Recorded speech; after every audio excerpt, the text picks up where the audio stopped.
1183 वोटन सां हुसैन शाह शिराज़ी अॻिते आहे।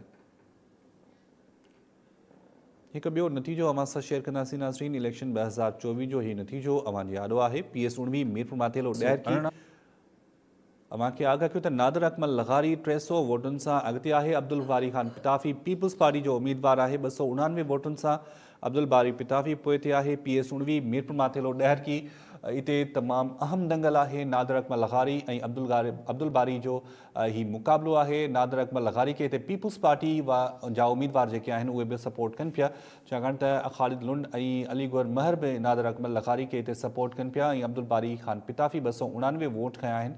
जॾहिं त हिकु पोलिंग स्टेशन जो ही नतीजो आहे। नादिर अकमल लग़ारी 300 वोटनि सां नादिर अकमल लग़ारी अॻिते आहे। अब्दुल बारी पिताफ़ी 299 वोट खंया आहिनि।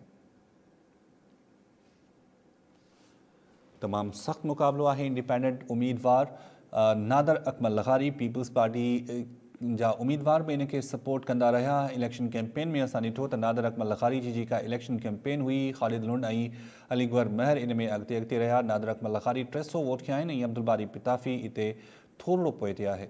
अवां खे आगाह कंदासीं हिकु ॿियो नतीजो आहे। इन 230 मलीर 2 जो हिते पीपल्स पार्टी आगा रफ़ीउल्ला जो उम्मीदवार पीपल्स पार्टी जो उम्मीदवार आहे आगा रफ़ीउल्ला, जंहिं वोट कया आहिनि 1930 ऐं औरंगज़ेब फारूकी जेको आज़ादु उम्मीदवार तौरु साम्हूं आयो 1375 वोटुनि सां हू पोइ ते आहे। गॾोगॾु अवां खे आगाह कयो त 1930 वोटुनि सां आगा रफ़ीउल्ला जेको पीपल्स पार्टी जो उम्मीदवार आहे उहो अॻिते आहे। हिकु ॿियो नतीजो अवां सां शेयर कंदासीं। ही नतीजो आहे नाज़रीन। PS 71 बदीन जो हसाम मिर्ज़ा 927 वोटुनि सां अॻिते आहे। जंहिं त ताज मोहम्मद मल्लाह 413 वोटुनि सां पोइ ते आहे।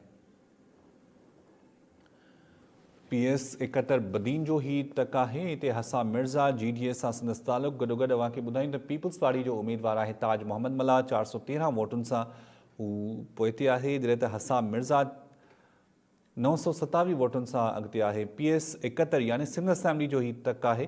PS 71 बदीन जा जेके इलाइक़ा आहिनि इन में शामिल आहिनि। हसाम मिर्ज़ा 927 वोटुनि सां अॻिते आहे। This transmission is brought to you by गंदुम की इजाफी पैदावार के लिए कैटलिस्ट, खुशी किसान की। हर परफेक्ट मोमेंट की जरा सी गड़बड़ के लिए थोड़ी सी नरमी। रोज पेटल गो सॉफ्ट।